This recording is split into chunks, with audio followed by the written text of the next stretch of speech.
આવા ધ્યાનના અનુષ્ઠાનોમાં ખાસ તો આવીએ તો મનને એકદમ શાંત કરવું પડે, સ્વસ્થ કરવું પડે. નહીં તો આવા અનુષ્ઠાનોની આત્મદ્રવ્ય પર જે અસર થવી જોઈએ એમાંની કોઈ જ અસર ન થાય. આપણું દરેક હલનચલન, આપણું દરેક સ્પંદન એ કોઈને કોઈ રીતે અંદર આત્મદ્રવ્ય પર જે અસર થઈ રહી હોય એમાં અડચણ બને, એમાં વિચલન જન્માવે. આજે સૌએ બિલકુલ શાંત થઈ જવાનું છે. અંદરનો અવાજ તો સાંભળવો જ છે,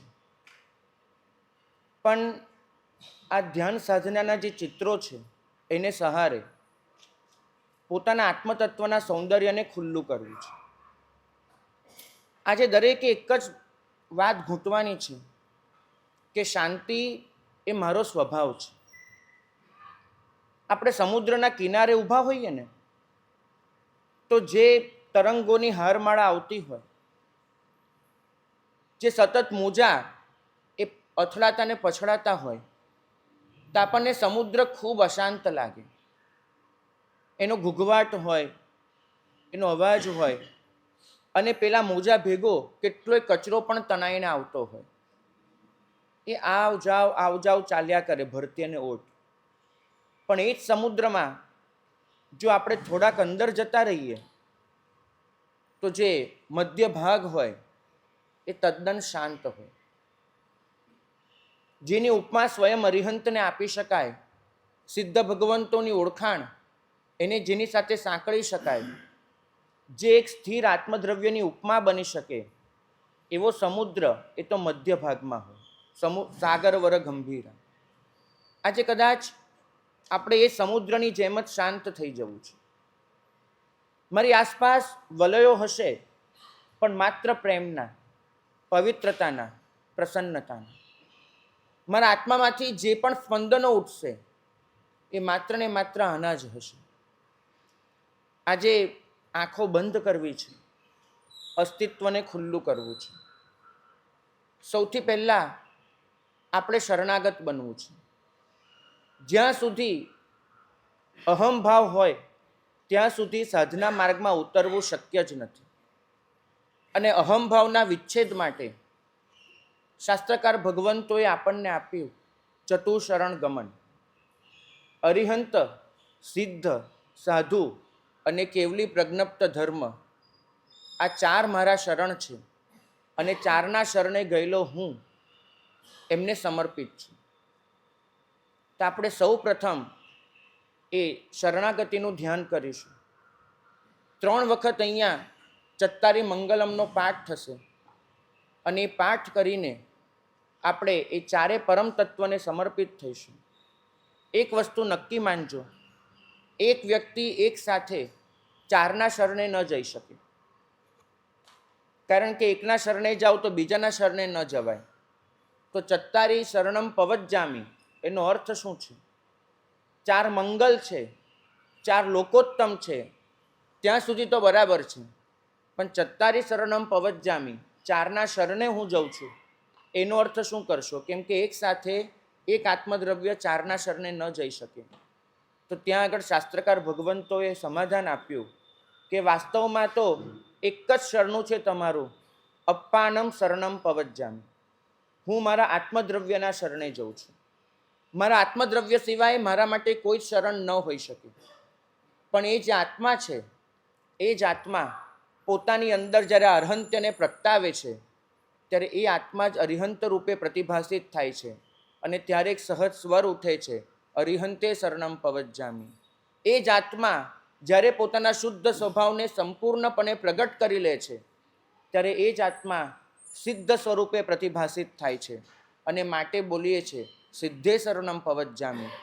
જ્યારે એ જ આત્મદ્રવ્ય એ સાધક સ્વરૂપે, જે અત્યારે આપણે બધા છીએ, એ સ્વરૂપે પ્રતિભાસિત થાય છે ત્યારે થાય છે સાહુ શરણમ પવજ્જામી. અને જ્યારે એ જ આત્મદ્રવ્ય એનો જે શુદ્ધ આત્મ સ્વભાવ, એ સ્વભાવ તરફ આપણું લક્ષ્ય જાય છે. એ સ્વભાવ એ જ ધર્મ છે કેવલી પ્રજ્ઞપ્ત. કારણ કે ઉત્તરાધ્યયન સૂત્રમાં પ્રભુએ ધર્મની જે પારમાર્થિક વ્યાખ્યા આપી એ હતી વત્થુ સહાવો ધમ્મો. દરેક પદાર્થ, દરેક વ્યક્તિ, દરેક તત્વ એ પોતાના સ્વભાવમાં પ્રતિષ્ઠિત થાય, એનો સ્વભાવ એ જ એનો ધર્મ છે. જેમ આકાશાસ્તિકા એનો ધર્મ છે સ્થાન આપવું, જેમ ધર્માસ્તિકા એનો ધર્મ છે ગતિમાં સહાય કરવું, જેમ કાળનો ધર્મ છે વહેતા રહેવું, એમ આત્માનો ધર્મ છે શુદ્ધ જ્ઞાન દર્શન ચારિત્ર, એમાં સ્થિર થવું. તો આ સ્થિરીકરણ એ જ ધર્મ છે અને મારે એ ધર્મના શરણે જવાનું છે. જ્યારે તમે ચત્તારી મંગલમ બોલો ત્યારે આ સમગ્ર સૃષ્ટિમાં માંગલ્ય પથરાયું છે એનો અનુભવ કરવાનો છે. જ્યારે ચત્તારી લુગુત્તમા બોલો ત્યારે આ સૃષ્ટિની ઉપર પણ એવું તત્વ વિલસી રહ્યું છે જે આ લોકથી ઉત્તમ છે એની કલ્પના કરવાની છે. અને જ્યારે ચત્તારી શરણમ પવજ્જામી બોલો ત્યારે એ જ બધું તત્વ એ મારા માટે શરણભૂત છે એનો અનુભવ કરવાનો છે. તો આપણે સૌ આત્મદ્રવ્યની સાક્ષીએ, આજે બીજી કોઈ જ સાક્ષી નથી. અત્યાર સુધી આપણે હંમેશા કોઈ આલંબનને પકડ્યું છે. આજે ધીમે ધીમે આપણે આલંબનથી નિરાલંબન તરફની ગતિ કરવાની છે. પહેલાં આપણે સમગ્ર ચિત્તને અહીંયા સ્થિર કરી દઈશું અને આ 6 ચિત્રો દ્વારા અને છેલ્લે નિરાલંબન સુધી પહોંચીશું. તો ચત્તારી મંગલમ એના ધ્યાનની શરૂઆત થાય છે. અહીંયા તમને સાથ મળે એટલા માટે એ ચત્તારી મંગલમનો નાદ થશે. સૌ કોઈ મનમાં એને ગૂંચજો અને એ દ્વારા અપ્પાનમ શરણમ પવજ્જામી એ મંત્ર એ આપણું જે લક્ષ્ય છે એને સિદ્ધ કરવાનો પ્રયત્ન કરજો.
ભાગ્યશાળી. હું શાંત છું,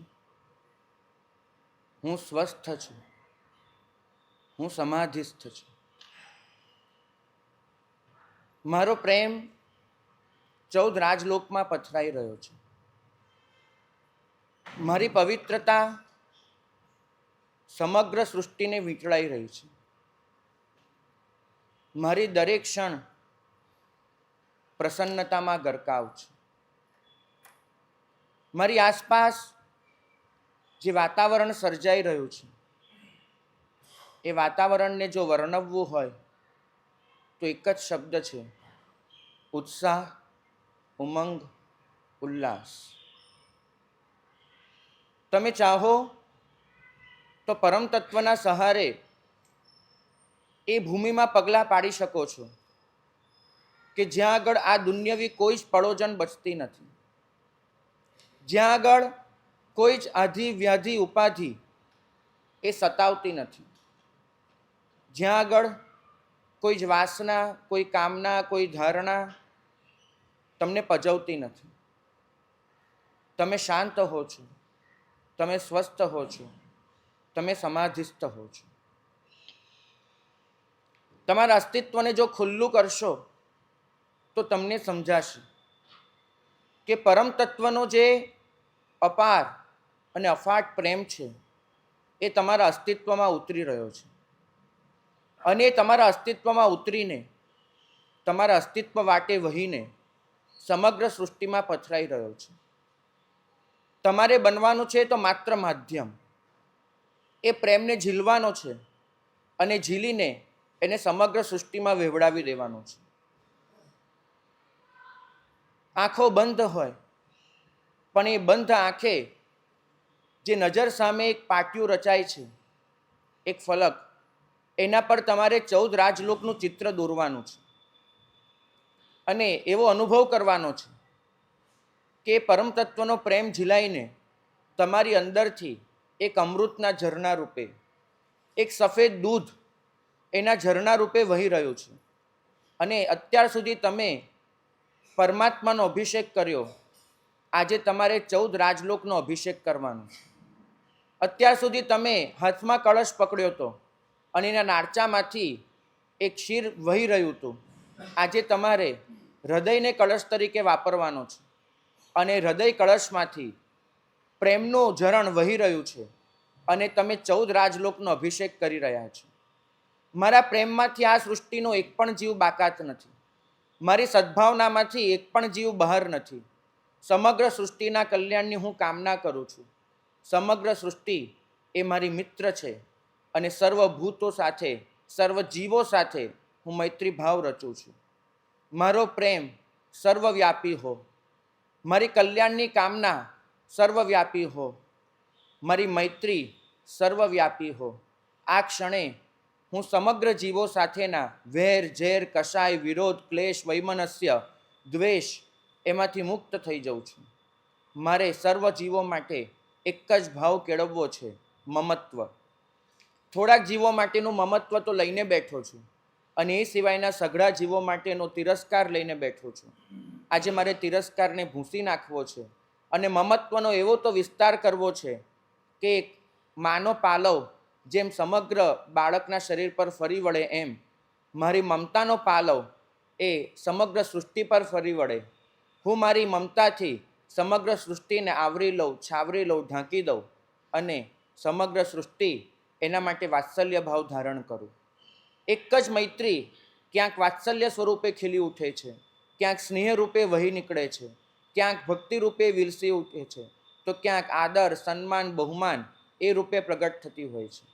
આજે મારી મૈત્રી એને મારે તમામ સ્વરૂપે વહેવડાવી દેવી છે અને એક જ ભાવ દરેક જીવ સાથે રાખવો છે, ધર્મ સ્નેહ. તમે મારા છો, હું તમારો છું. આપણને બંનેને જોડનારું તત્વ એક જ છે, ધર્મ. મારા મનમાં આ ક્ષણ એક જ લાગણી હશે કે હું અરિહંતને ચાહું છું અને અરિહંત તમને ચાહે છે, તો ગણ્યું જે પ્યારું પ્યારાએ અતિ પ્યારું ગણી લેજે. મને જે વહાલો છે એને જે વહાલું છે તે મને પણ વહાલું બની જશે. હું અરિહંતને ચાહું, અરિહંત સર્વ જીવોને ચાહે ઇઝ ઇક્વલ ટુ હું સર્વ જીવોને ચાહું. તો અરિહંત એ મારી મૈત્રીનું એક સાક્ષી છે. અરિહંતનો સ્નેહ એ મારી મૈત્રીનું પ્રતીક છે. તો ધર્મ સ્નેહ મને અને સઘળાય જીવોને જોડનારો જે તાંતનો છે ધર્મ, એને સ્નેહ રૂપે આજે અનુભવવો છે. બસ આ જ ભાવનામાં ગરકાવ થઈને મૈત્રી ભાવના ધ્યાનમાં પરોવાઈએ.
આપણે શરણાગત બન્યા, આપણે સર્વ જીવો સાથે મૈત્રી ભાવથી સમૃદ્ધ બન્યા.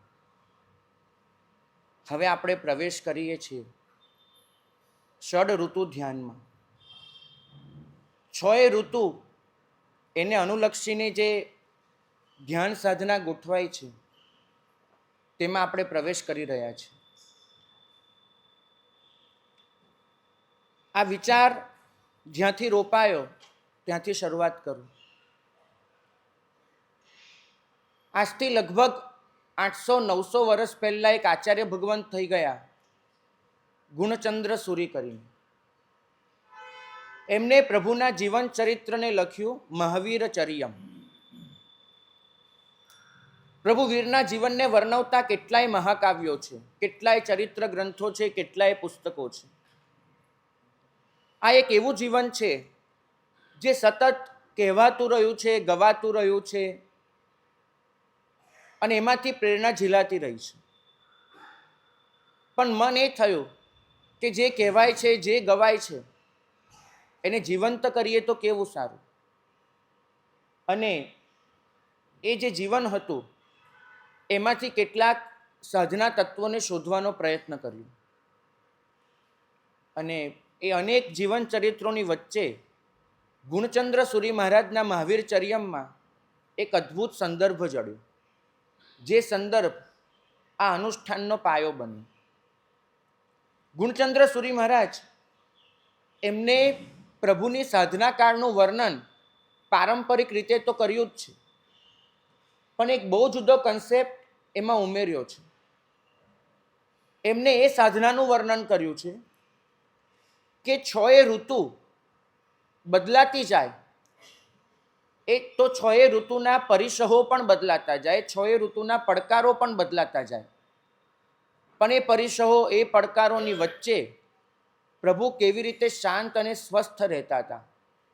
પ્રભુ મક્કમ છતાંય પ્રસન્ન રહેતા હતા. પ્રભુ લડવા નહોતા ઉતરતા, પણ પ્રભુ પ્રકૃતિના એ દરેક સ્વરૂપનો સ્વીકાર કરતા હતા.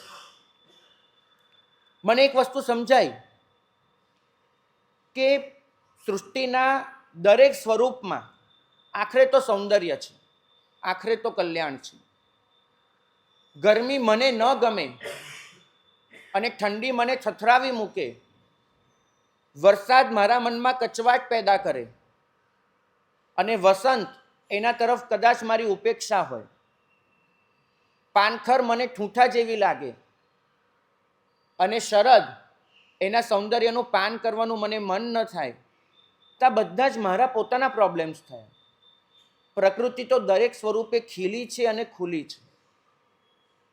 પ્રભુની સમગ્ર સાધના જોઈએ તો આપણને સમજાય કે પ્રભુએ ક્યારે પણ આ સૃષ્ટિ પર, આ પ્રકૃતિ પર આધિપત્ય જમાવવાનો પ્રયત્ન નથી કર્યો. એમને ક્યારે પણ આ સૃષ્ટિ પર માલિકી ભાવ લાવવાનો પ્રયત્ન નથી કર્યો. એ સૃષ્ટિને સાથે સંવાદિતા સાધે છે. એ પ્રકૃતિને શરણાગત પણ નથી બનતા, માટે હૈવોય નથી, તો પ્રકૃતિ પર આધિપત્ય પણ નથી જમાવતા, માટે કોઈ પણ જાતનો કકળાટ નથી. એ માત્ર પ્રકૃતિ સાથે સંવાદિતા સાધે છે. અને માટે જેમ જેમ ઋતુઓ આગળ વધતી જાય, સૃષ્ટિ નવા નવા સ્વરૂપો ધારણ કરતી જાય, તેમ તેમ પ્રભુની સાધના પણ વગર આયાસ, કોઈ પણ જાતના પ્રયત્ન વગર બદલાતી જાય. કેમ કે પ્રભુની સાધના સહજ હતી, સરળ હતી, સરસ હતી, સુભગ હતી. જ્યાં સહજતા છે, જ્યાં સરસતા છે, જ્યાં સરળતા છે, જ્યાં સુભગતા છે, ત્યાં એક અનોખું સૌંદર્ય નિપજી આવે છે. તો પ્રકૃતિ સાથે પ્રભુએ જે બેલેન્સ કર્યું, એ બેલેન્સ ગુણચંદ્ર સુરી મહારાજે લખ્યું કે પ્રકૃતિનું દરેક સ્વરૂપ પોતાનું ભીષણ સ્વરૂપ પ્રગટ કરતું જાય, પોતાની ભીષણતાને, અને ભીષણ સ્વરૂપ સાથે પણ પ્રભુ કોઈક રીતે સંવાદિતા સાધતા જાય. અને એમને 6 ઋતુના પરિસહોની કથા લખી કે પ્રભુ વીજળી ચમકતી હતી તો શું કરતા હતા, વરસાદ વરસતો હતો તો શું કરતા હતા, ગરમી માઝા મૂકે તો શું કરતા હતા, અને ઠંડી દાંત કકડાવી મૂકે તો પ્રભુ શું કરતા હતા. તો તો આ બધાની વચ્ચે મને એક પ્રશ્ન જાગ્યો કે દરેક પ્રકૃતિના તો બે સ્વરૂપ હોવાના, એક ભીષણ સ્વરૂપ તો એક રમ્ય સ્વરૂપ. દરેક ઋતુ પોતાની સાથે બંને વસ્તુ લઈને આવવાની, એની ભીષણતા પણ હોવાની, એની રમ્યતા પણ હોવાની. જો પૂજ્ય ગુણચંદ્ર સુરી મહારાજ એમને પ્રકૃતિના ભીષણ સ્વરૂપ સાથે પ્રભુ કેવી રીતે તાલમેળ સાધતા હતા એનું વર્ણન કર્યું છે, તો આપણે એ વસ્તુ પણ વિચારી શકીએ. દરેક પ્રકૃતિના દરેક રમ્ય સ્વરૂપ સાથે, દરેક ઋતુના રમ્ય વાતાવરણ સાથે પ્રભુએ કઈ રીતે કામ પાડ્યું હશે. કારણ કે પ્રભુનો ચહેરો છે, પ્રભુનું અસ્તિત્વ છે ને, એ તો સ્ફટિક જેવું નિર્મળ હોય. એમાં દરેક સ્વરૂપનું પ્રતિબિંબ ઝીલાય. પ્રભુ પ્રકૃતિના દરેક આહ્વાનનો પ્રતિસાદ આપે. પ્રભુ પ્રકૃતિના દરેક સ્પંદનની સામે એક પ્રતિસ્પંદન મોકલે. તો એમનો એ પ્રતિસાદ, એમનું એ પ્રતિસ્પંદન, એમનો પ્રતિભાવ એ પ્રતિક્રિયા સ્વરૂપે ન હોય, રિએક્શન ન હોય, એ રિસ્પોન્સ હોય. પ્રભુ રિસ્પોન્સ આપે, પ્રભુ રિએક્ટ ન કરે. તો પ્રભુ એ દરેક ઋતુ સાથે કેવી રીતે રિસ્પોન્સ આપતા હતા, શું કરતા હતા, એ ક્યારેક કલ્પનાથી વિચાર્યું. અને એ વિચારીને 6 ઋતુમાં પ્રભુની સાધના કેવી રીતે ચાલતી હશે એના ચિત્રોનું નિર્માણ કરાવ્યું. આ દરેક ચિત્ર બનતા 3 મહિના જેવો લગભગ સમય વીત્યો હતા. એને પણ જોવાનો પ્રયત્ન કર્યો અને એમાંથી સમજાયું કે એ વખતે જે ઋતુ હતી એ ઋતુમાં શિશિર નહોતી. આજે જો આપણે 6 ઋતુના નામ લખીએ તેમાં શિશિર નામની ઋતુ આવે છે. આજથી 10,000 વર્ષ પહેલાં શિશિર નામની કોઈ ઋતુ નહોતી અને એને બદલે એક ઋતુ હતી પ્રાવૃત્ત. જે ઋતુ આજે આપણે કદાચ અનુભવી તો છીએ, પણ 10 થી 15 દિવસ પ્રભુના વખતમાં પ્રાવૃત્ત ઋતુ 2 મહિના સુધી ચાલતી હતી. પ્રાવૃત્ત એનો મતલબ થાય છે વર્ષાની પૂર્વ ભૂમિકા. એને પ્રાવૃત્ત, PRAVRUT, પ્રાવૃત્ત તરીકે ઓળખવામાં આવતી હતી. આ ઋતુમાં વાદળાઓ બંધાય, આ ઋતુમાં થોડોક બફારો પણ હોય, આ ઋતુમાં વીજળીઓ પણ ચમકે, વાવાઝોડા પણ આવે, પણ એ બધું જ વરસાદની આલબેલ પોકારતું હોય. તો એ ઋતુ, એનું ચિત્ર અહીંયા સૌથી પહેલાં અનાવૃત થાય છે. અનાવૃત થયેલું ચિત્ર જોઈ આપણે એ સાધનાને સમજવાનો પ્રયત્ન કરીશું અને પછી એ સાધનાનો યત્કિંચિત અંશ આ સંગીત સાથે આપણા જીવનમાં આવે એવો આપણો ભાવ રહેશે.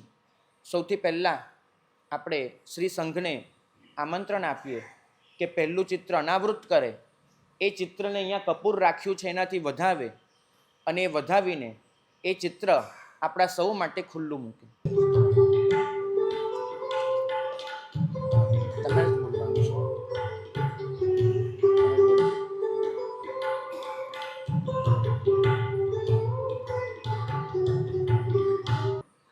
ચિત્રને જોવું એ આંખની ઘટના છે, પણ ચિત્રને સાંભળવું એ આત્મિક ઘટના છે. આંખ તો ચિત્રને જોઈ લેશે, પણ તમારા આત્માને આ ચિત્ર જે સંદેશો આપે છે એ સાંભળવા દેજો. વીજળીના ચમકારા, કાળો ડિબાંગ આકાશ, સૃષ્ટિમાં બધે પથરાયેલો શ્યામ રંગ અને એની વચ્ચે પ્રભુની નિશ્ચલ મક્કમતા અને સાધનાની ધવલતા, આ બધા આ ચિત્રોના મૂળ વિભાવો રહે અને આના આધારે આ ચિત્રનું નિર્માણ થયું. તમને દેખાશે આ ચિત્રમાં કે વીજળી ચમકી રહી છે, પણ એ દરેક વીજળીનો ચમકારો પ્રભુની સાધનાની મક્કમતાને વધારી રહ્યો છે. પ્રભુ કડક નથી, પ્રભુ મક્કમ છે. કડકાઈ તુચ્છતામાંથી જન્મે છે, મક્કમતા દૃઢતામાંથી જન્મે છે. સૃષ્ટિને પડકાર તરીકે જોવાની અહીંયા ભાવના નથી, પણ સૃષ્ટિનો સ્વીકાર કરવાની અહીંયા ભાવના છે. અને મક્કમતાથી એ તમામ સ્વરૂપનો અહીંયા સ્વીકાર છે. સૃષ્ટિ વર્ષાના આગમનની આલબેલ પોકારી રહી છે. આલબેલ શબ્દ બહુ મહત્વનો છે. ગુજરાતીમાં ક્યારેય આલબેલ જેવો શબ્દ નહોતો, પણ ચોકીદારો દરેક કલાક આવે એની છડી પુકારે એ છડી પોકારવાનો શબ્દ હતો ઓલ વેલ, ઓલ વેલ, બધું જ સારું છે, બધું જ સારું છે. અને ઓલ વેલ શબ્દ એ ગુજરાતીમાં આલબેલ બની ગયો બોલતા બોલતા. પ્રભુના આગમનની આપણે ઝાંખી કરવાની છે. અહીંયા વરસાદના આગમનની ઝાંખી છે કે વર્ષા આવી રહી છે. આપણે આ ચિત્ર જોઈને મારી અંદરની ધરતી પર પ્રભુની કૃપા વરસવાની તૈયારી થઈ રહી છે એવો ભાવ કેળવવાનો છે. બસ થોડીક જ વારમાં આ સૃષ્ટિ વરસાદમાં પ્લાવિત થશે. થોડીક જ વારમાં પ્રભુની કૃપા મારી હૃદયની ધરતીને ભીંજવી નાખશે. પ્રભુ આખી જિંદગી વરસ્યા હતા માલકંસ રાગમાં. એ પ્રભુના વખતે આ રાગ માલવ કૈશિકી તરીકે ઓળખાતો હતો. માલવ આજનું મધ્યપ્રદેશ, ત્યાં રાગનો જન્મ થયો. અને માલવ કૈશિકી એ અત્યારે આપણે માલકંસ તરીકે ઓળખીએ. પંડિત જસરાજ એમનો એક ઇન્ટરવ્યૂ વાંચ્યો હતો. ઇન્ટરવ્યૂમાં એમને પૂછવામાં આવ્યું હતું અલગ અલગ રાગો વિશે, એમને ગમતા રાગો વિશે, અને એમને ખાસ માલકંસ રાગનો ઉલ્લેખ કર્યો હતો.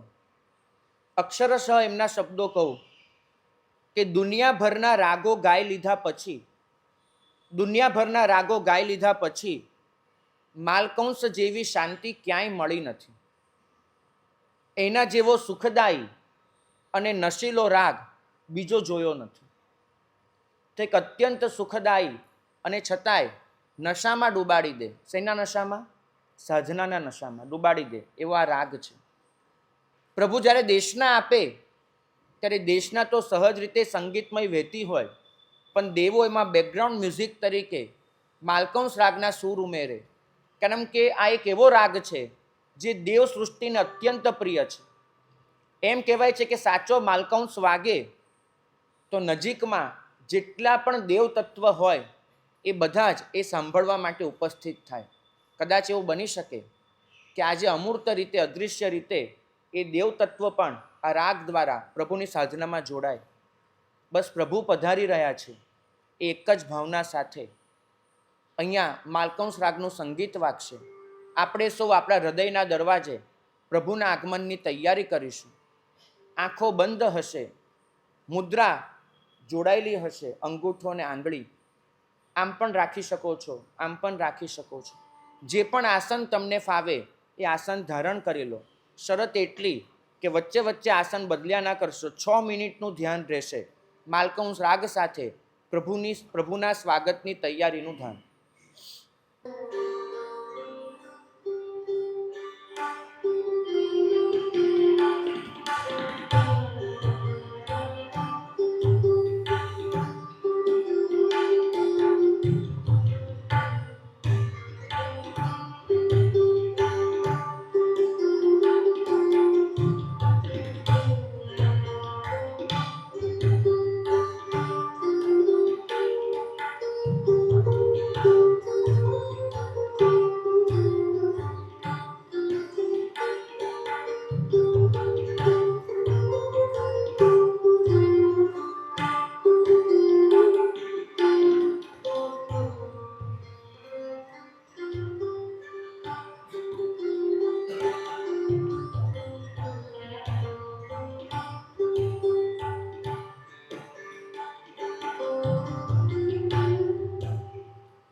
કોઈ મહેમાન પણ ઘરે આવવાનું હોય ને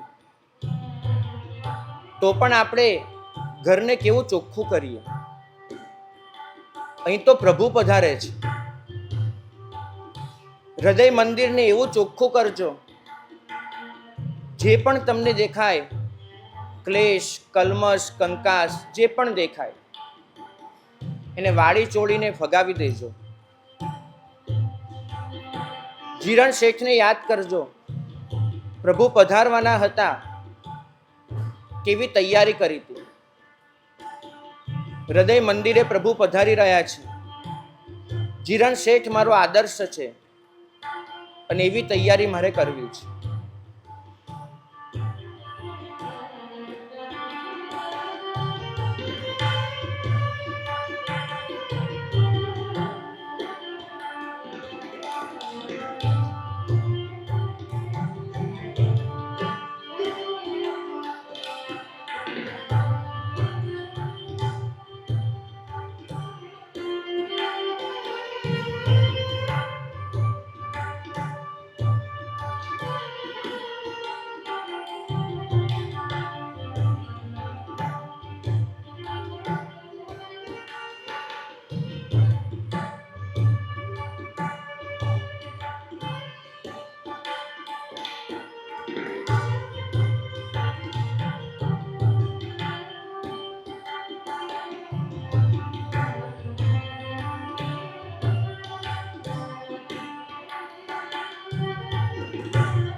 અને હવે આપણી પ્રતીક્ષાનો અંત આવ્યો. આપણે જે સ્વાગતની તૈયારી કરી હતી એ તૈયારી પૂર્ણ થઈ. સૃષ્ટિએ પણ જે તૈયારી કરી હતી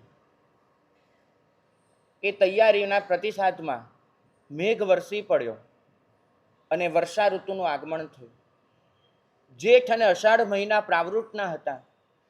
શ્રાવણ અને ભાદરવો પ્રભુના વખતમાં વર્ષા ઋતુના હતા. બે મહિનાની એક ઋતુ. અષાઢના અંતમાં છીએ, શ્રાવણની શરૂઆતમાં છીએ. વર્ષા ઋતુનું વાતાવરણ જે અત્યારે છે એ જ વાતાવરણની વચ્ચે વર્ષા ઋતુના ચિત્રને અનાવૃત કરીએ અને એ ચિત્ર દ્વારા આપણે પ્રભુની એ સાધનાને સમજવાનો પ્રયત્ન કરીએ.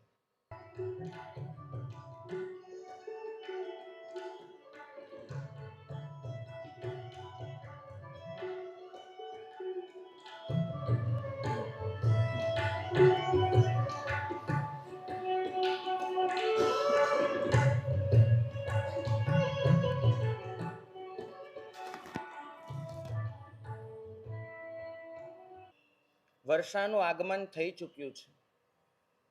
વરસાદ વરસી ચૂક્યો છે અને ધરતીએ લીલી ચૂંદડી ઓઢી લીધી છે. વનરાજી ખીલી ગઈ છે અને આખી સૃષ્ટિમાં બસ લીલો લીલો રંગ પથરાઈ ગયો છે.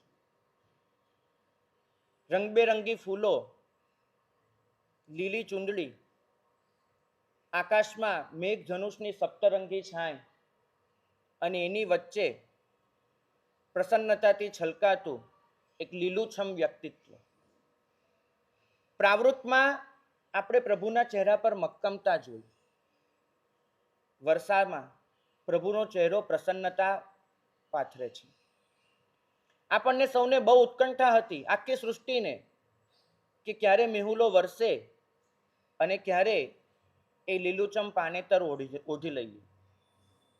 કદાચ આપણા જીવનમાં પણ પ્રભુ આવી જ રીતે પધારે અને આવી જ પ્રસન્નતાથી, આવા લીલાછમ વ્યક્તિત્વથી આપણને પણ ઢાંકી દે. અહીંયા જે ધ્યાન કરવાનું છે એ પ્રસન્નતાનું છે. પ્રભુ પધારી ગયા પછીની પ્રસન્નતા. વર્ષા ઋતુનો રાગ છે મેઘ મલ્હાર. કેટલીય કથાઓ આ રાગ સાથે જોડાયેલી છે, પણ મને એટલી ખબર છે કે જ્યારે જ્યારે આ રાગ વાગે છે, ગવાય છે, જો આત્માથી એને સાંભળવામાં આવે ને તો તમને ચોક્કસ અનુભવ થાય કે કશુંક વરસી રહ્યું છે, કશુંક તમારા સુધી પહોંચી રહ્યું છે અને એ ઝીલાઈ રહ્યું છે. અત્યાર સુધી ક્યારેક કંઈક પાત્ર લઈને ઊભા હશો ને કોઈકે પીરસ્યું હશે. આજે તમારે હૃદયનું અક્ષય પાત્ર લઈને ઊભું રહેવાનું છે અને એમાં પ્રભુની કૃપાને ઝીલવાની છે. આપણે ચાહીએ તો આ પ્રસન્નતાને ઝીલી જ શકીએ. એવી આંખો આ ચિત્ર સામે માંડવાની છે કે જે આંખો આ ચિત્રનું પ્રતિબિંબ પાડી શકે. આપણે પ્રભુને એટલું જ કહેવાનું છે કે તમારી કૃપાની એક એક બુંદ એને અમે ઝીલી લઈશું અને ઝીલીને એનું મોતી બનાવી દઈશું. એમ કહેવાય છે કે વરસાદનું પાણી ગટરમાં પડે તો એ ગટર થાય, ગંગામાં પડે તો ગંગા થાય, કમળીના પાંદડા પર પડે તો મોતીની જેમ ચમકે, સાપના મોઢામાં જાય તો એ જ પાણીનું બુંદ ઝેર બની જાય અને સ્વાતિ નક્ષત્રમાં એ છીપની વચ્ચે જઈને બેસે તો એ બિંદુ જ મોતી બની જાય. પ્રભુ તો વરસ્યા, પણ એ વરસાદનું જે પાણી છે એને મારે ઝેર બનાવી દેવું, મોતીની જેમ ચમકાવી દેવું કે સ્વયં મોતીમાં પરિવર્તિત કરી દેવું, એ મારા હાથની વાત છે. પ્રભુને કહેવું છે કે પ્રભુ, આ જે પ્રસન્નતા છે ને તમારા ચહેરા પર, એને મારા અસ્તિત્વમાં પાથરી દેજો. હું હંમેશા કહેતો આવ્યો છું કે હું આપનો સેવક છું, હું આપનો બંદો છું. સાહેબ, એટલું જાણ્યું છે કે એ સેવક કેવો જે ગુરુના પ્રતિસાદને ઝીલી ન શકે, એ બંદો કેવો જે માલિકની પ્રસન્નતાને ખીલવી ન શકે.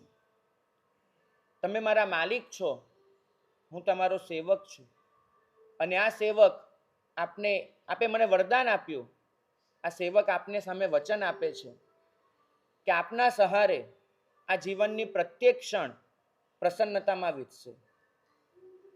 આપનું વરદાન, અમારું વચન બંને ભેગા મળીને જે થાય એને જ આ સૃષ્ટિ કદાચ ચમત્કાર તરીકે ઓળખતી હશે.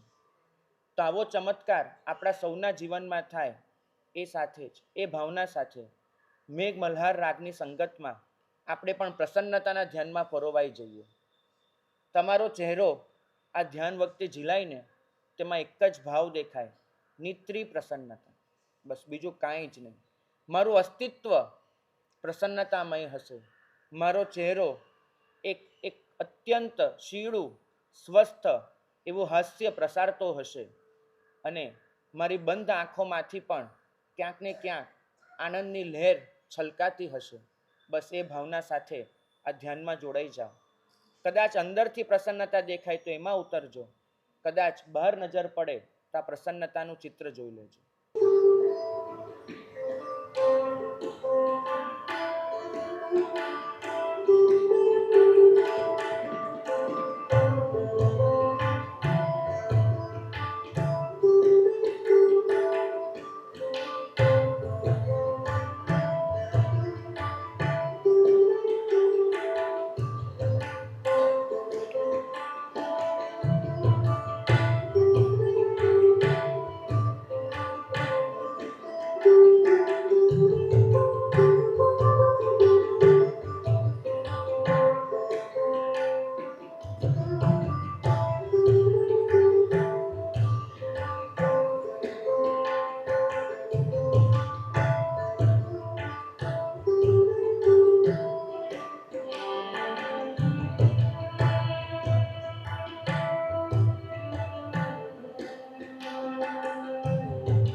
વર્ષા ઋતુ પૂર્ણ થવાના આરે હોય અને શરદનું આગમન થાય. આસો અને કાર્તિક આ 2 મહિના શરદ ઋતુના. શાસ્ત્રોમાં ખૂબ મહિમા થયો આ ઋતુનો. પ્રભુની સાધનાનું વર્ણન થાય એમાં લખાય શરદ ઋતુના જળાશય જેવી નિર્મળ સાધના. પ્રભુના તેજનું વર્ણન થાય એમાં લખાય શરદ ઋતુના આકાશ જેવું, શરદ ઋતુના ચંદ્રમા જેવું નિર્મળ તેજ. આખરે આ બધાનો અર્થ શું? વર્ષા ઋતુમાં વરસાદ વરસે, નદી નાળા છલકાય અને એ ડોળે એ બધું જ પાણી વહીને જળાશયમાં સમાય. પણ એ જળાશયમાં આવેલું પાણી, નદી નાળા ઝરણા સાથે આવેલું પાણી, એની અંદર ઘણો બધો કચરો હોય, ડોળ હોય, કાંપ હોય, પાંદડા પણ હોય, ઘણું બધું હોય. ધીમે ધીમે એ બધું જ નીચે બેસતું જાય, ઠરતું જાય, તળિયે જમા થતું જાય અને ઉપરનું પાણી એ નિર્મળ થતું જાય. અને શરદ ઋતુ આવે ત્યાં સુધીમાં બધો જ કચરો શમી ગયો હોય અને જળાશયો એકદમ ચોખ્ખા નિત્ર્યા થઈ ગયા હોય. તો પ્રભુની સાધના એને શરદ ઋતુના જળાશય સાથે સરખાવવામાં આવી કે જ્યાં બધો જ કચરો સમાઈ ગયો છે, વિલીન થઈ ગયો છે સહજ રીતે, અને સૃષ્ટિએ એકદમ ચોખ્ખું ધારણ કરી લીધું છે સ્વરૂપ, તેવી પ્રભુની સાધના. આપણે આમંત્રણ આપીએ કે શરદ ઋતુ એનું જે સાધના ચિત્ર છે એના આપણને દર્શન કરાવે અને એ ચિત્રનો પરિચય કરી અને પછી આપણે સાધના માર્ગમાં પ્રવેશ કરીએ.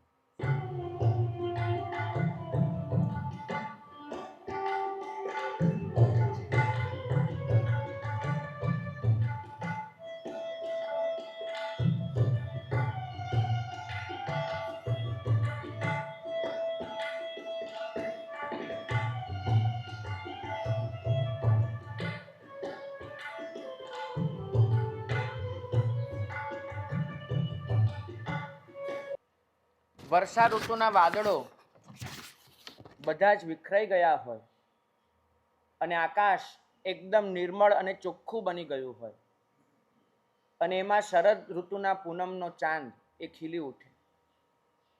આસો સુદ પૂનમે આખી દુનિયા ચાંદનીમાં નહાતી હોય, ચાંદનીનું તેજ ઝીલતી હોય અને તે વખતે પ્રભુ એ ચાંદીના તેજની સામે પોતાના તેજનું પ્રતિબિંબ પાડતા હોય.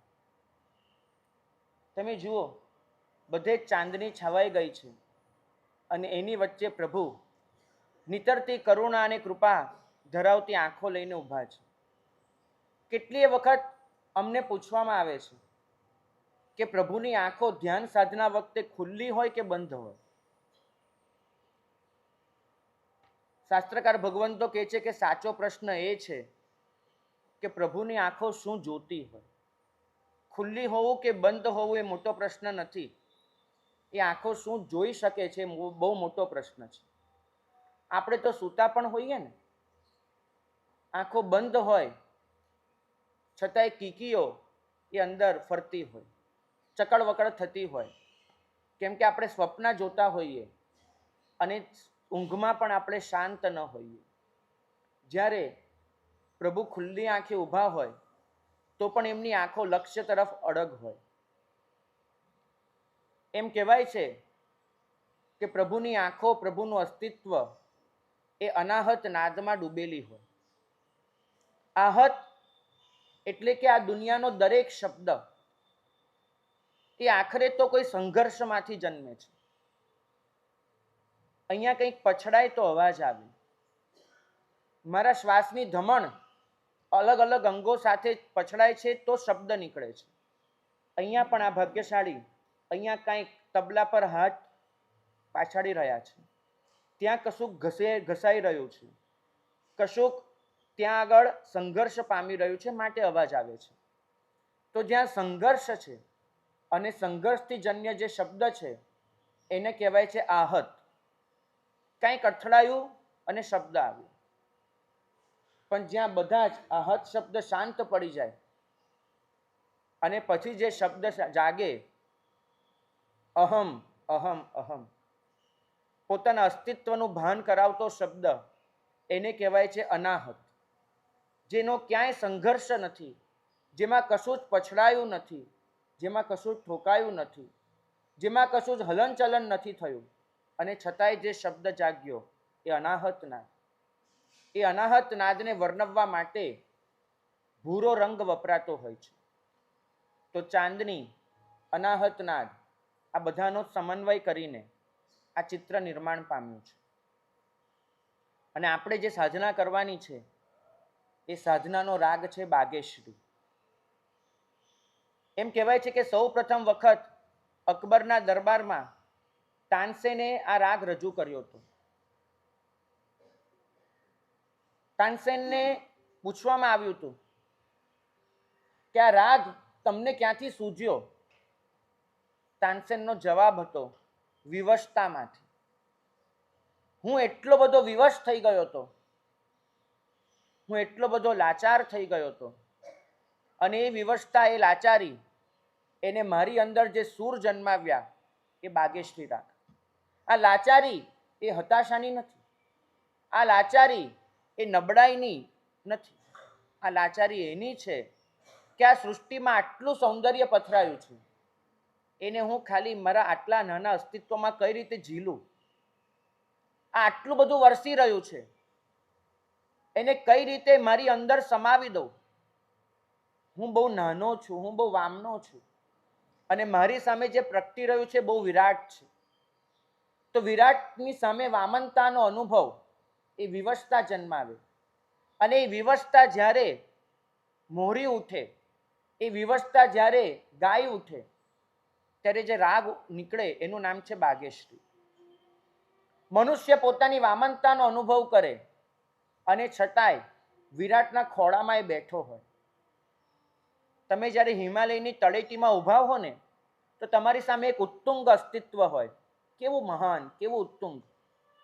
અને એ હિમાલયના પહાડની સામે તમે તમારી જાતને બહુ નાની, બહુ છોટી મહેસૂસ કરો. એમ કહેવાય છે કે સમુદ્ર અહંકારનો છેદ ઉડાડી આપે છે, હિમાલય અભિમાનનો નાશ કરી આપે છે.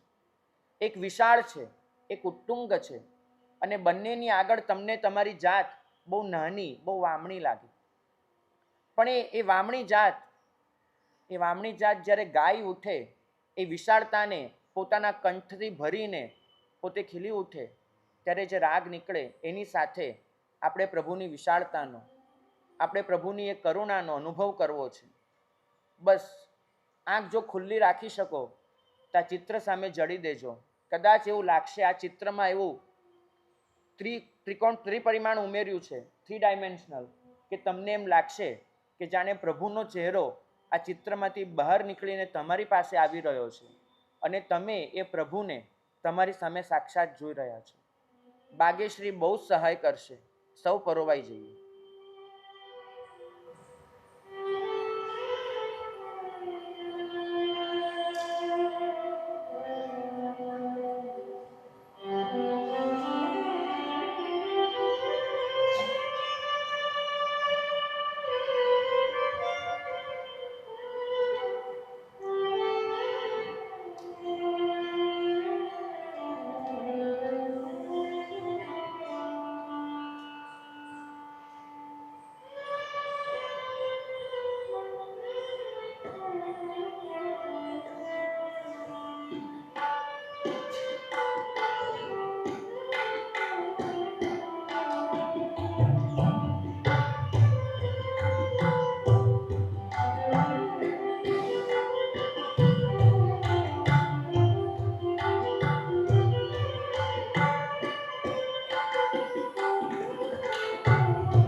અને હવે આવે છે હેમંત, માગશર અને પોષ મહિનો, કડકડતી ઠંડીનું સામ્રાજ્ય.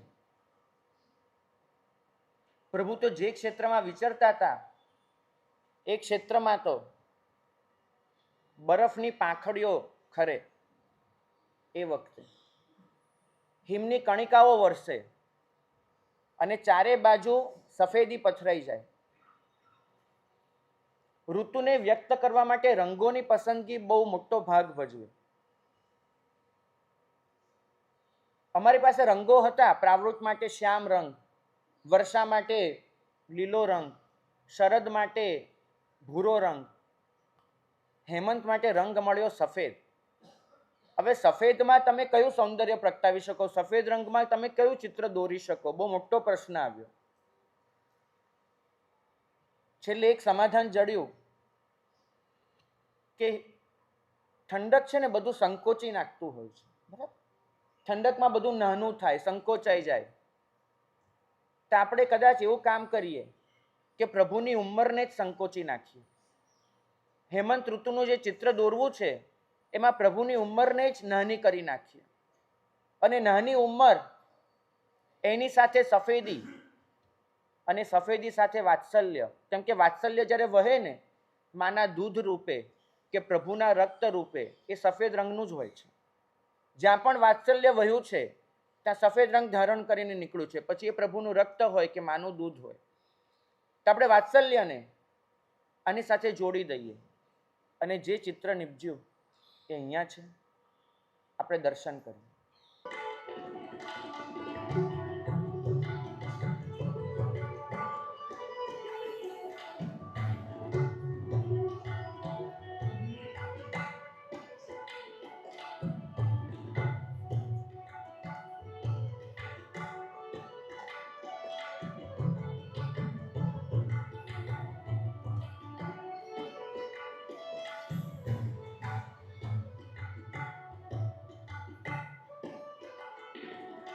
લાગણી અને શબ્દ બંનેનો મેળ ઘણી વખત નથી પડતો.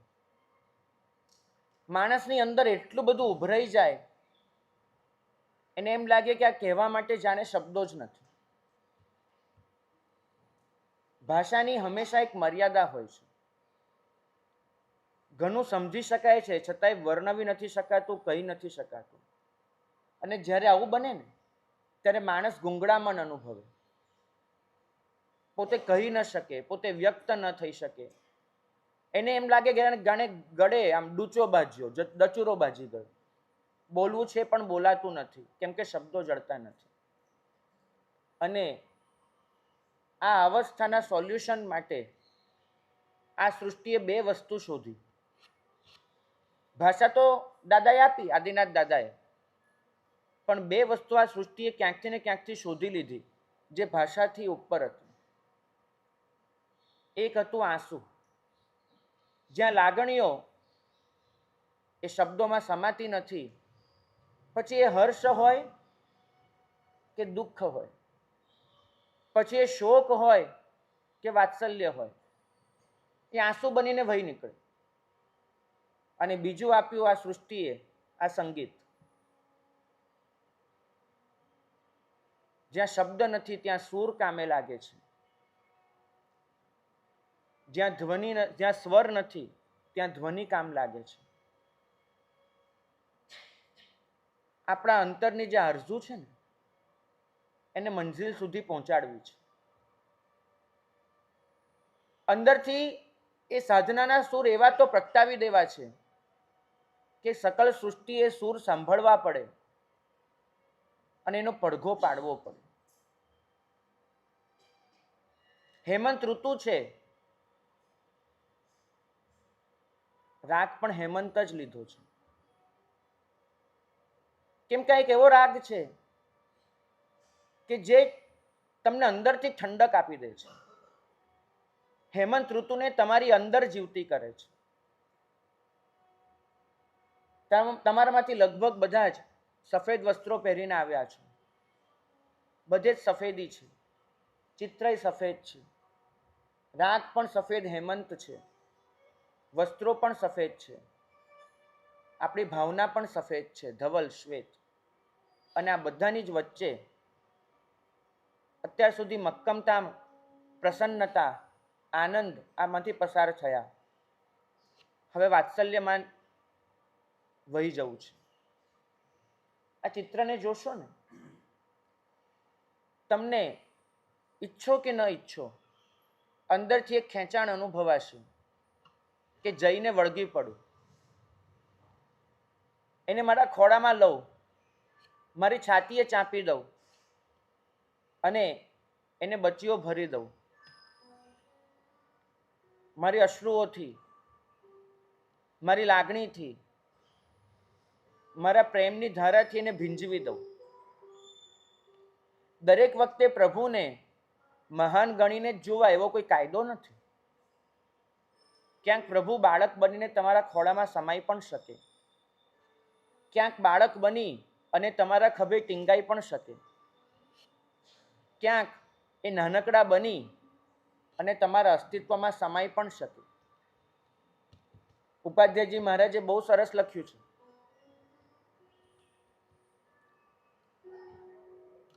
કે હાથી ગમે તેટલો મોટો હોય અને અરીસો ગમે તેટલો નાનો હોય, અરીસામાં હાથી સમાઈ જાય એના પ્રતિબિંબ રૂપે.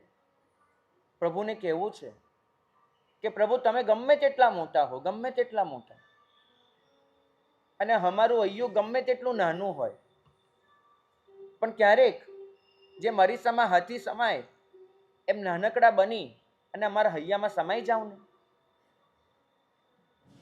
અમારે પ્રેમ વેવડાવવો છે, અમારે વાત્સલ્ય આપવું છે, અમારે તમને બાળ સ્વરૂપે આલિંગન આપવું છે. જે ધન્યતાનો અનુભવ સિદ્ધાર્થ રાજા અને ત્રિશલા માતાએ કર્યો હતો, જે ધન્યતાનો અનુભવ એ રાજમહેલની ધાવ માતાઓએ કર્યો હતો, જે ધન્યતાનો અનુભવ ક્ષત્રિય કુંડના દરેક પ્રજાજને કર્યો હતો, એ ધન્યતા મારે પણ અનુભવવી છે. ઠંડી તો આમે નજીક આવવાની ઋતુ છે, એમ કહેવાય છે કે માણસ માણસને હૂંફ આપે.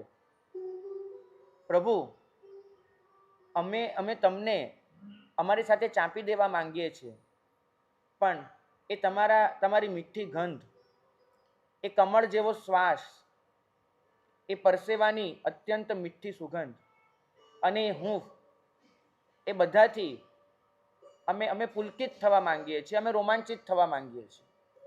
તો બસ જાણે પ્રભુ એક બાળ સ્વરૂપે, એક નાના બનીને આપણી અંદર સમાઈ જવા માટે પધારી રહ્યા છે, એવો એક અનુભવ કરીએ.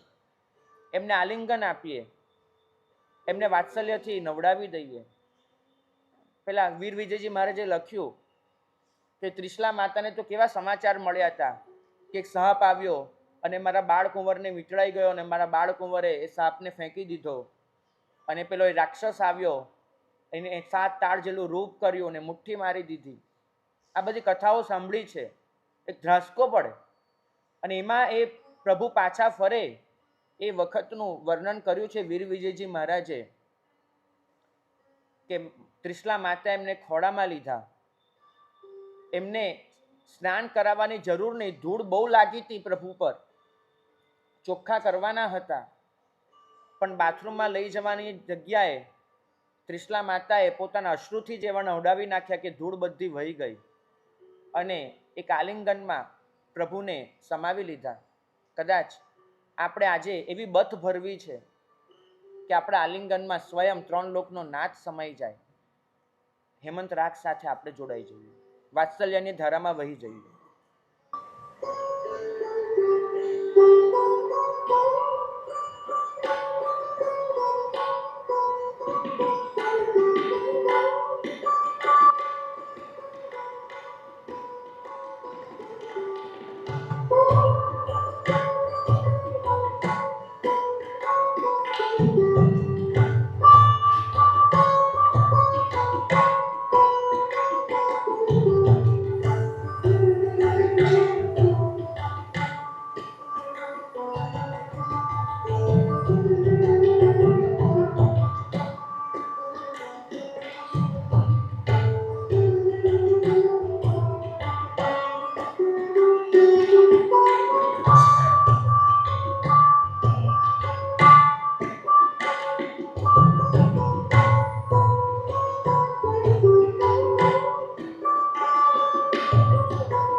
હેમંત ઋતુ પૂર્ણ થવા આવે અને વસંતનું આગમન થાય. મહા અને ફાગણ, વસંત પંચમી, વસંત ઋતુ, શૃંગાર રસની આ ઋતુ કહેવાય. સૃષ્ટિ આમાં અત્યંત પ્રફુલ્લિત અને પુલકિત બની જાય. એમ કહેવાય કે શૃંગાર રસ છે ને એ મોદક છે, આનંદ આપનારો રાગ છે, એ મોહક છે, મોહ પમાડનારો રાગ છે, એનો એ રસ. અને માદક છે, ઉન્માદ જગાડનારી આ ઋતુ છે. તો જે મોદક છે, જે મોહક છે, જે માદક છે, એની એ ઋતુની વચ્ચે પણ પ્રભુ કેવા શાંત, કેવા સ્વસ્થ, કેવા કેવા નિર્મળ રહી જાણે, એ આ ચિત્રના માધ્યમથી આપણે જોવાનો પ્રયત્ન કરીએ.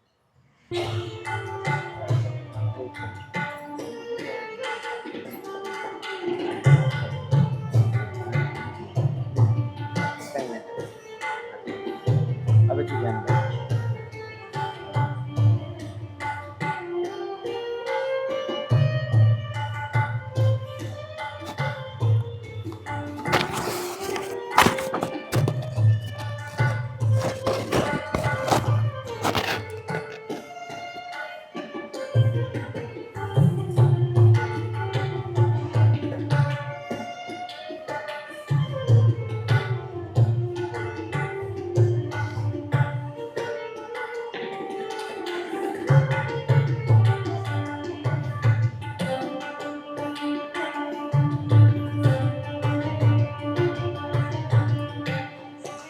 શૃંગાર રસ જુગુપ્સા અને ઘૃણા કરવા જેવો રસ નથી.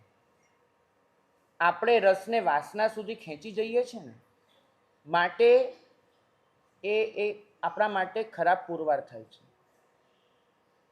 મૂળભૂત રીતે આપણું જીવન જ શૃંગારમાંથી જન્મ્યું છે. અને જ્યાં શૃંગાર છે ત્યાં આગળ ઉત્સવ છે. જ્યાં શૃંગાર છે ત્યાં ઉત્સાહ છે, ઉલ્લાસ છે, ઉમંગ છે. બધું જ શૃંગાર સાથે જોડાયેલું છે. વસંત ઋતુમાં સૃષ્ટિ એ બહેકી ઉઠે છે. બહેકવું, કશેક ખોવાઈ જવું, કશાકમાં ગુલતાન બની જવું. આપણે પ્રભુને કહેવું છે કે સૃષ્ટિ ભલે બહેકતી, અમારે તો મહેકવું છે. અંદરથી એવી સુગંધ પાથરવી છે. સૃષ્ટિ આખી સુગંધ લઈને બેઠી હોય, દરિયો પથરાયો સુગંધનો. અમારી અંદર સદ્ગુણોની સુગંધ જોઈએ છે. કળીઓ ખીલે, અમારે ચૈતન્યને ખીલવવું છે. મીઠો પવન વાય, અમારી અંદર તમારી કૃપાનો પવન વહે. બસ અમારી એ જ ભાવના છે. સૃષ્ટિની વસંત મારા ચૈતન્યની વસંત બને, એવી ભાવના સાથે આ ધ્યાનમાં જોડાજો. ઘણી બધી વખત તમારા ચહેરા પર પ્રસન્નતાનું લીંપણ નથી હોતું. મને ખબર છે કે આ દિવાલો પર પ્લાસ્ટર તો સિમેન્ટનું હશે, પણ એ દિવાલો પર એ સિમેન્ટના પ્લાસ્ટર પર પણ તમે એક રંગ તો કર્યો છે, બરાબર? જેથી આ મકાન માત્ર મોટું ન લાગે, આલિશાન લાગે, માત્ર વિશાળ ન લાગે, જહો જલાલીથી ભરેલું લાગે. આપણા અસ્તિત્વમાં પણ એક સ્મિતનું એક આવરણ હોવું જોઈએ. વાસ્તવમાં એ આવરણ નથી, આપણા અસ્તિત્વનો અંશ છે. તો શૃંગાર ચૈતન્યના સ્તરે પ્રગટે ત્યારે જે અદ્ભુત એક સ્વપ્ન જેવી સૃષ્ટિ રચાય તે અહીંયા દર્શાવી છે. ચારે બાજુ રંગોની છોડો છે અને એની વચ્ચે પ્રભુ એ રંગોની વચ્ચે પણ રંગીન બની જઈને પણ રંગબેરંગી નથી બની ગયા. રંગીન હોવું એટલે રંગો ધરાવતા હોવું, રંગબેરંગી હોવું એટલે રંગોની વચ્ચે ખોવાયેલા હોવું. પ્રભુ રંગીન છે, રંગબેરંગી નથી. એમને તો અંદરથી એક જ રંગ પકડી રાખ્યો છે, સાધનાનો રંગ. એ સાધના જે પણ સ્વરૂપે, જે પણ રંગ ધારણ કરે, બધામાં જ એક રંગ પરોવાયેલો છે સાધનાનો. અને આપણે અત્યારે એવા જ રાગ સાથે સાધના કરવાની છે. વસંત રાગ. ઋતુ પણ વસંત છે, રાગ પણ વસંત છે. વસંત માટે બહુ જાણીતી પંક્તિ છે કે જો રાગોની જાન નીકળે ને તેમાં દુલ્હા રાજા તો વસંત જ હોય, બીજો કોઈ ન હોય. ઓર રાગ સબ બને બારાતી, દુલ્હા રાગ બસંત. બધા જ રાગના સૂરોને પોતાની અંદર સમાવી લે એવો આ રાગ છે. ઉલ્લાસનો રાગ છે, આનંદનો રાગ છે. આપણે સૌ પણ એ ઉલ્લાસમાં એવા તો મહેકી ઉઠીએ કે આપણા ચૈતન્યની વસંત ખીલી જાય. બસ એ જ કામના સાથે જોડાઈ જઈએ.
प्यार जिसे सुर से नहीं वो मूर्ख इंसान नहीं. કોઈ કવિએ લખ્યું હતું, જેને સૂર સાથે પ્યાર નથી એને માણસ કેમ કહેવો? सूर इंसान बना देता है, सूर रहमान मिला देता है. यह एहसान है 7 सुरों का कि यह दुनिया वीरान नहीं. 7 સુરોનો એહસાન છે આપણી ઉપર કે આ દુનિયા જંગલ નથી બની ગઈ. આ લોકોએ ખરેખર આપણી સાધનાને બહુ વધારે સારી બનાવી દીધી છે. ભાગ્યશાળી કળા અને ધર્મ બંનેને ક્યારેય જુદા ન પાડી શકાય, ક્યારેય નહીં. તમે એક સમવસ્ત્રણ જુઓ. સમવસ્ત્રણ જ્યાં ધર્મનું કેન્દ્ર છે, ધર્મની ગંગોત્રી છે, એ સમવસ્ત્રણને પણ કેવું સજાવવામાં આવે છે તમે જુઓ તો ખરા. દુનિયાનું સર્વશ્રેષ્ઠ સૌંદર્ય એ સમવસ્ત્રણમાં ઠલવવામાં આવે છે. દુનિયાની સર્વ શુભ ચીજ એ ત્યાં રાખવામાં આવે છે. દુનિયાનું શ્રેષ્ઠ સંગીત પ્રભુની દેશના સાથે જોડવામાં આવે છે. દુનિયાના શ્રેષ્ઠ વાજિંત્રો એ દેશના સાથે વગાડવામાં આવે છે. જ્યાં સૂર છે, જ્યાં સ્વર છે, જ્યાં સંગીત છે, જ્યાં શિલ્પ છે, જ્યાં ચિત્ર છે, જ્યાં કળા છે, એ ધર્મ ક્યારેય પણ અરસિક હોઈ ન શકે. આ ધર્મ તો રસિકતાની ટોચ પર જઈને બેઠો છે. વૈરાગ્ય ક્યારેય નિરસ નથી હોતો. વૈરાગ્ય તો સૃષ્ટિના દરેક કણમાં સૌંદર્યને શોધતો હોય છે. શ્રાવસ્તી નગરીમાં પ્રભુએ ફરમાવ્યું હતું, છદ્મસ્ત કાળ ચાલુ હતો તો પણ એમને સમજાવ્યું હતું કે ભાઈ, કળા વગરનો ધર્મ છે ને એ તો જડ થઈ જશે. જડ એ તમને સંતુષ્ટ નહીં બનાવે, એ તમને અતૃપ્ત બનાવશે. ધર્મ વગરની કળા એ વિકાર અને વાસના બની જાય છે. કળા વગરનો ધર્મ જડ અને સંકુચિત બની જાય છે. જ્યાં ધર્મ છે, જ્યાં કળા છે, ત્યાં જ આગળ સત્યમ શિવમ સુંદરમ. ત્યાં સત્ય, ત્યાં માંગલ્ય, ત્યાં સૌંદર્ય ત્રણેય પૂર બહારમાં ખીલી ઉઠતું હોય છે. પ્રભુએ કહ્યું કે વૈરાગ્યનો અર્થ એ નથી થતો કે રસ ગુમાવી દેવો. વૈરાગ્યનો અર્થ એ થાય છે કે રસના સાગરમાં આકંઠ ડૂબી જવું. એક સામાન્ય મનુષ્ય સીમિત રાગમાં અટવાતો હોય છે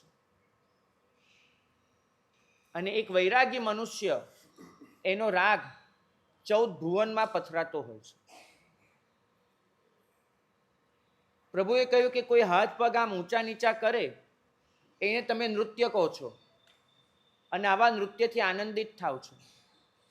પણ આ સૃષ્ટિનો એક એક કણ દરેક ક્ષણે ઊંચો નીચો થઈ રહ્યો છે, પલટાઈ રહ્યો છે. સૃષ્ટિમાં દરેક ક્ષણે એક નવું નૃત્ય, નવું શિલ્પ, નવું ચિત્ર જન્મી રહ્યું છે. એ જોઈ શકવું એનું નામ વૈરાગ્ય છે. સીમિત મનુષ્ય એ કોઈક નૃત્યમાં રાગ કરી દેશે. એક વૈરાગી મનુષ્ય 14 રાજલોકના નૃત્યને જોઈ લેશે અને માટે એનું એ ધર્મ ધ્યાન બની જશે. આ સૃષ્ટિનો દરેક કણ દરેક ક્ષણે કોઈ સંગીત રેલાવી રહ્યો છે. આપણે સંગીતને સાંભળી શકીએ એ આપણો વૈરાગ્ય છે. કળા એને કોઈક રીતે પ્રભુ સાથે જોડવી પડશે, ખીલવવી પડશે. કળા એને સાધના સાથે એકાકાર બનાવવી પડશે. અરે આપણા જિનાલયો, મને એક જિનાલય એવો દેખાડો કે જે શિલ્પથી છલકાતું ન હોય.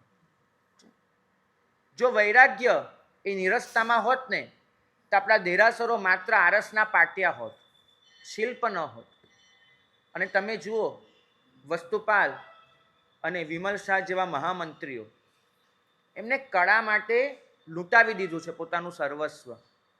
પણ એ ધર્મને એવી કલામંડિત કરી દીધી છે કે આખી દુનિયા એનાથી નતમસ્તક થાય છે. આખી દુનિયા ત્યાંથી એ ધર્મ સાથે કળાનો મીઠો સંદેશ લઈને નીકળે છે. ગુજરાતના એક બહુ મોટા સાક્ષર એમને કહ્યું હતું કે જૈનો પાસે એક અજબ વસ્તુ છે કે ધર્મના ઉપકરણને પણ કલાથી મંડિત બનાવી નાખે છે. અમારા સાધ્વી ભગવંતને જોજો, અમારા ઓઘાના પાઠા ભરે ને, આવી કળા તમને દુનિયામાં નહીં મળે ભાઈ. દુનિયામાં કોઈને પાઠું ભરતા ન આવડે. અમારું તો રોજે જે કહે છે કે જ્યાં તમારે જૈના પાડવાની છે ને એની સાથે જ કળાને જોડી રાખવાની છે. ધર્મ અને કળા બંને અમારા ઓઘામાં એક સાથે ચાલતી હોય છે, ક્યાંય જુદી નથી હોતી. ભાગ્યશાળી બ્રાહ્મણો એ માત્ર પોથીઓ લખતા હતા, જૈનોએ પોથીઓને સજાવી છે. તમે એક એક હસ્તપ્રતને જુઓ, જે ફૂલપત્તી હોય એક ગ્રંથ પ્રકાશિત થયો છે જેમાં માત્ર અલગ અલગ હસ્તપ્રતોની બોર્ડર છાપવામાં આવી છે. બોર્ડર 1100 બોર્ડર છે. આટલા અંકનો આ જૈનોએ શોધ્યા છે. કેટલી કલા, મુગલ શૈલી, જૌનપુરી શૈલી, જયપુર શૈલી, દરેક શૈલીમાં કલ્પસૂત્રના ચિત્રો દોરાયા છે. વડોદરામાં 2 પ્રત છે કલ્પસૂત્રના ચિત્રોવાળી. બંને પ્રતનું આજે દુનિયામાં મૂલ્ય એક એક પ્રતનું ખાલી કલ્પસૂત્રની 2.5 થી 3 કરોડ રૂપિયા છે. એવા ચિત્રો એની અંદર છે. ના, આ સોનાના ચિત્રો છે એનું મૂલ્ય નથી, કલાનું મૂલ્ય છે. માટે પેલા સાક્ષરે કીધું કે કોઈ પણ જ્ઞાન બ્રાહ્મણમાંથી શ્રમણમાં જાય ને તો કે કેવું થાય, તો કે જાણે છોકરી સાસરે ગઈ. હવે આ મતલબ નહીં સમજાય બેન, સમજાવ. ઘરે છોકરી હોય ને થોડી અલ્લડ જેવી હોય, આમ થોડા વાળ લટકતા હોય, માથે બરાબર ઢાંક્યું ન હોય, કપડાં ગમે તેવા પહેર્યા હોય એવી હોય. એ જ છોકરી જેને કંઈ ઠામ ઠેકાણા ન હોય એ સાસરે જાય ને અચાનક જ મેચ્યોર થઈ જાય, એકદમ ઠાવકી ઠરેલ થઈ જાય, એમ બધું જ વ્યવસ્થિત થઈ જાય. તો કે બ્રાહ્મણોની વિદ્યા જૈનોને ત્યાં ગઈ તે એકદમ ઠાવકી ડાહી ડમરી સમૃદ્ધ થઈ ગઈ. ભાગ્યશાળી. કળા અને ધર્મ એનો સમન્વય કરવો છે. ધર્મને કલાથી સમૃદ્ધ બનાવવો છે, કલા અને ધર્મથી સ્વસ્થ બનાવવી છે. માટે જ આવા અનુષ્ઠાનો રચીએ છીએ. આવી રહી છે છેલ્લી ગ્રીષ્મ ઋતુ, વૈશાખ, ચૈત્ર અને વૈશાખની ઋતુ. તડકો વરસે, તેજ વરસે અને એની સામે મારા પ્રભુ જે સાધના કરે એનું ચિત્ર જોઈ લેવું છે.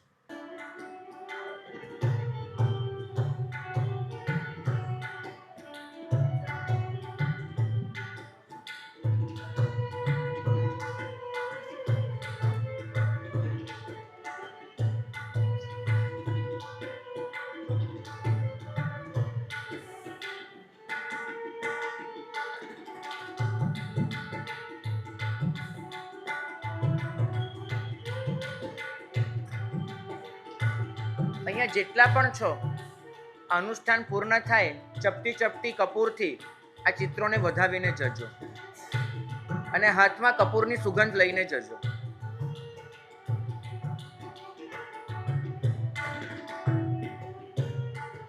જૈનોએ કળાને જેટલું પોષણ અને ઉત્તેજન આપ્યું છે ને એટલું તો કદાચ બીજા કોઈએ નથી આપ્યું. તડકો એ તેજોમય છે, તડકો ઉર્જામય છે, તડકો વીર્યમય છે, તડકો ઓજસમય છે. જ્યાં ઓજ છે, જ્યાં વીર્ય છે, જ્યાં તેજ છે, ત્યાં ઉર્જા છે, ત્યાં હંમેશા આ ઘાટો પીળો અને કેસરી રંગ પથરાવવાનો. અને તમે જુઓ, આખી દુનિયા તેજ ઢોળે અને પ્રભુ એ તેજની સામે પોતાનું તેજ એનાથી પડકાર આપે. તમને અહીંયા ચેલેન્જ દેખાશે આ દુનિયાના તેજની સામે કે આ સૃષ્ટિ જે તેજ ઢોળી રહી છે, મારો આત્મા એનાથી વધારે ઉર્જાથી જાજ્વલ્યમાન થઈ રહ્યો છે. આ દીપક જેવી ઘટના છે, સૃષ્ટિના જ અગ્નિ તત્વને લઈને પ્રગટી ઉઠવાની. આ એ જ દીપક જેવી ઘટના છે, સૃષ્ટિના જ વાયુ તત્વને પોતાની અંદર સંકોરીને જાજ્વલ્યમાન બની જવાની. ભાગ્યશાળી, આ તેજની ઋતુ છે. આંખને આંજી દે એવું તેજ એ સૃષ્ટિ આપે છે ઉનાળામાં. નજર કરો ને તો આંખ અંજાય, પણ અંતરને માંજી આપે ને એવું તેજ પ્રભુ આપી રહ્યા છે. તમે જુઓ, એક આસપાસ જે આવરણ છે આંજી દે એવા તેજનું છે. પ્રભુના ચહેરા પર જે તેજ છે એ માંજી દે એવું છે. આપણે પ્રભુને કહેવું છે કે અમારા અસ્તિત્વને ઉર્જાથી છલકાવી દો, અમારા અસ્તિત્વને તેજોમય બનાવી દો. અમે પામર ન રહીએ, અમે નિર્બળ ન રહીએ, અમે નિર્વીર્ય ન રહીએ, અમે નપુંસક ન રહીએ. અમે બનીશું તો જાજ્વલ્યમાન, અમે બનીશું તો તેજસ્વી અને ઓજસ્વી. જૈન હોવું એટલે તેજોમય હોવું. એક વલય તમારી આસપાસ વીંટળાયેલું હોય કે જે વલય તમારી તાકાત, તમારી ઉર્જા, તમારું વીર્ય, તમારું સામર્થ્યનું પ્રતીક બને. આવું એક શક્તિમય વલય આપણને વીંટળાઈ રહ્યું છે, આપણું તેજોમય સ્વરૂપ પ્રગટ થઈ રહ્યું છે. એવી ભાવધારા સાથે સાધનામાં જોડાવવું છે. સારંગ રાગ છે, તેજનો રાગ છે, ઉર્જાનો રાગ છે. અને ઉર્જા સાથે આપણે પણ આ છેલ્લું ધ્યાન, તેજનું ધ્યાન કરી લઈએ. આ ધ્યાન કરતા કરતા તમારી આંખો આગળ લાલ રંગ છવાતો જાય. આ જે અત્યારે જે રંગ છે એ તમારી આંખો આગળ પથરાતો જાય. એનું ધ્યાન રાખજો.